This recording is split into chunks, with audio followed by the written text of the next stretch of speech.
جدید دور کے نظریات کا جو مطالعہ اقبال نے کیا ہے، کسی بڑے سے بڑے عالم دین کا اندازہ نہیں ہے کہ ان کے اندر کس قدر زہر بھرا ہوا۔ بڑا پیارا شعر ہے اقبال کا، عذاب دانش حاضر سے باخبر ہوں میں کہ میں اس آگ میں ڈالا گیا ہوں مثل خلیل۔ لہذا اس کا سب سے بڑا مسئلہ کیا ہے؟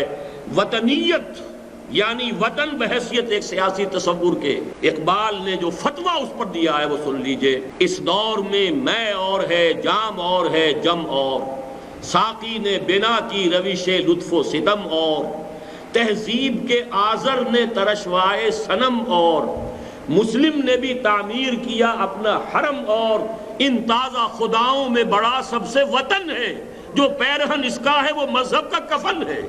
انتہا ہے، انتہا ہے، انتہا ہے جذبات کی شدت۔ یہ بت کے تراشیدہ تہذیب نوی ہے، غارت گرے کاشانہ دین نبوی ہے، بازو تیرا توحید کی قوت سے قوی ہے، اسلام تیرا دیس ہے تو مصطفی ہے، نظارہ دیری نہ زمانے کو دکھا دے، اے مصطفی خاک میں اس بت کو ملا دے۔ یہ ہے فکر اقبال۔ سیکولرزم اور نیشنلزم، یہ آج کی دنیا کے دو سب سے بڑے بت، سب سے بڑے شرک، سب سے بڑے کفر۔ تیسرا ہے میٹیریلزم، مادہ پرستی۔ یہ تسلیس ہے آج کی تہذیب کی۔